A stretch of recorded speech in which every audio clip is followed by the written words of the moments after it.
Hello everyone, thank you for joining us. I'm Christy Hammam from WebMD. We're here at the White House today with Health and Human Services Secretary Kathleen Sebelius. Secretary Sebelius will be answering your questions about the Affordable Care Act, a topic also of great interest to the WebMD community. The questions I'll be asking Secretary Sebelius come from people across the country who've been submitting them on the White House YouTube channel, where you can also vote on questions. The questions we'll be talking about today have received the most number of votes. We've received about 3,000 votes over the past day and a half, and we encourage you to continue submitting questions throughout the course of the conversation. Let's get started. The bill provides new coverage options starting this year for people with pre-existing conditions who have been uninsured for at least 6 months. We've had many questions about this topic.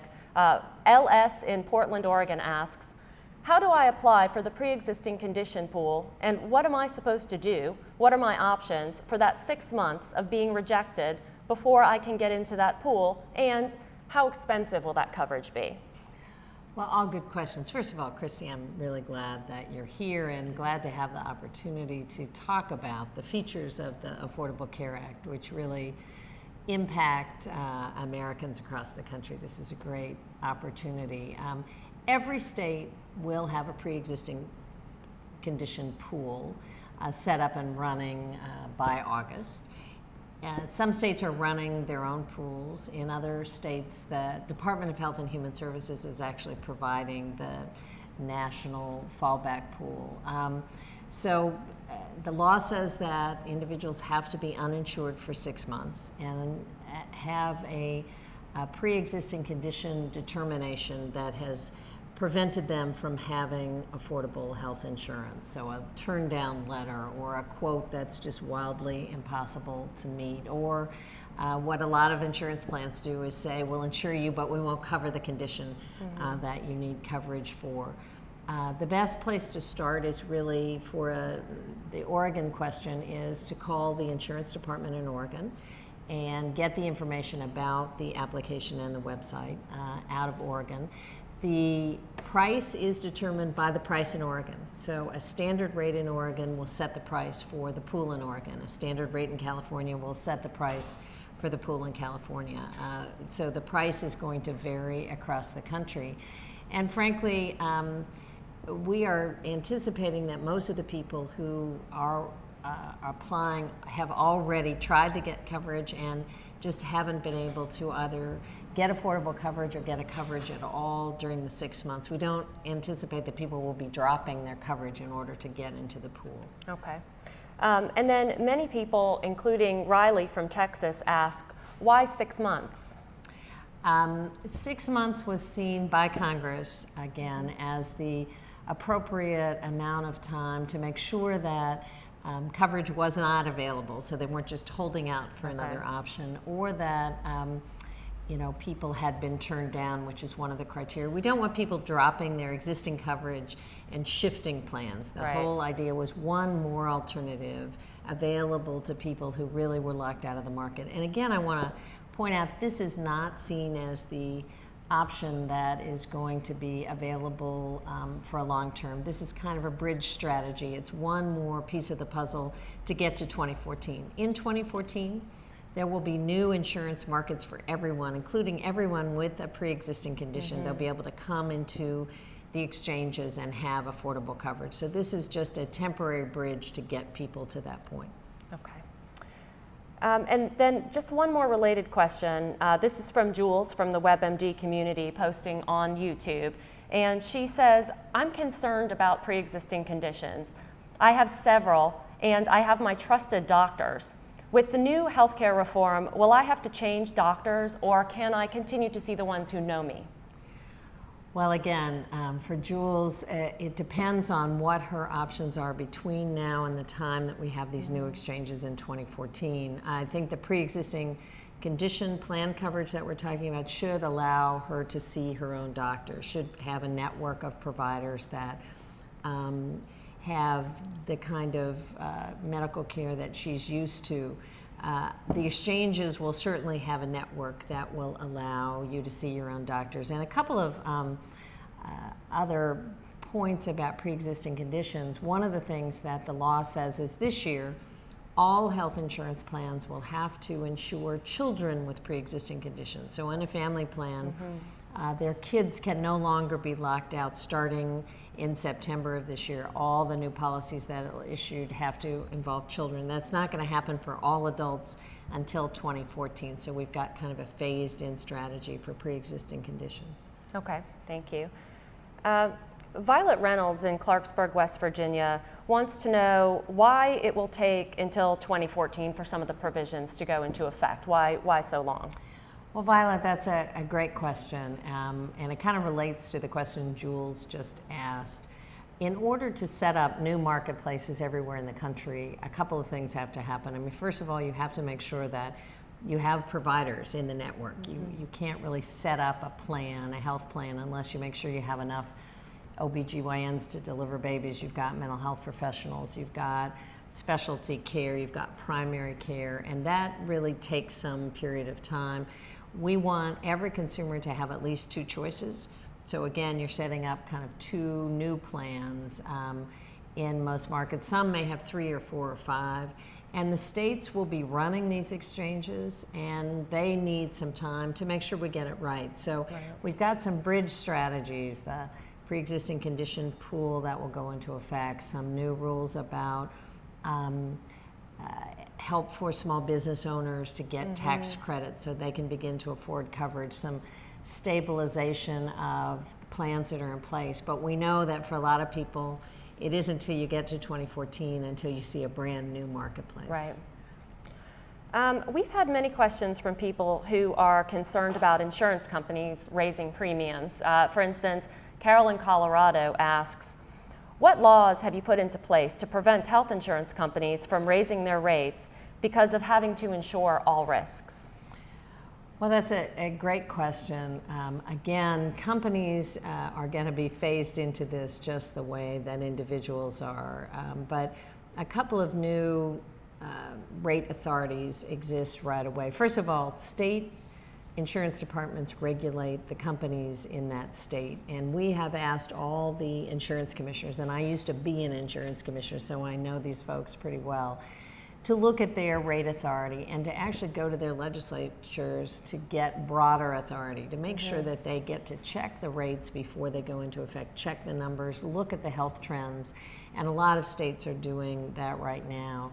Secondly, we have got a new website up and running, healthcare.gov, and right now it combines all the plans that someone has available, all the public plans, all the private plans, and gives it in one easy-to-see comparison. By October, that will have price data on it. I know from experience that putting prices side by side is often a good strategy for competition. It has, companies don't like to be the most expensive plan in the market. We also have authority now at Health and Human Services to look at excessive rates, and we'll be doing that. And finally, there's a new piece of the bill that starting in 2011 will require companies to spend at least 80% on their premium dollars on medical losses. It's the medical loss ratio. So they have to make sure that they're returning good value to consumers and not in CEO salaries and advertising and paying agents, but really on paying health costs. And again, if they don't meet that threshold, they will have to rebate money back to consumers. And I think all of those put together are, again, good strategies until we get to the new marketplace in 2014. Okay. Many people have expressed concerns that increased access to care will come at the cost of quality of care. Could you respond to that? Well, actually, I think that we are concerned about 3 features, and that's really what the Affordable Care Act looks at. Access to care. We right now have 40 million Americans with no real access. That's going to change over time with this bill. But quality and cost are the other 2 important features. What we know right now in America is that we spend almost twice as much as any developed country per capita, but our health results are not as good. So we're spending a lot more, but not getting the bang for our buck. So part of what the President and Congress directed us to do is really look at what are those issues which can improve the quality of people's care, save lives, and lower cost at the same time. And there's a lot of effort. Preventive care, for instance. We know that having a mammogram, finding breast cancer early on, increases a patient's likelihood of survival to 98%. If breast cancer, on the other hand, is found late, if it has been able to travel around your body for a while, it's about 24% survival rate. So the early mammogram really helps. It helps save lives, it helps lower costs, it helps people get better in the long run. The Affordable Care Act will get rid of the financial copay with preventive care. So there's strategies like that throughout the bill that are actually going to lower costs but also improve the quality of people's care. Okay. Starting September 23rd of this year, children under 26 will be allowed to stay on their parents' or family policy or be added to it with some exceptions. We had a lot of questions about this topic. Here's one from Chase in New Jersey who says, how can I get the fine print details for the new rule that allows a child to stay on his or her parents' health coverage through age 26? And then, can a child stay on the parent's policy even if the child's employer offers more costly and less comprehensive coverage? Good questions. The best way to get the fine print is really go to the insurance company that your parents have.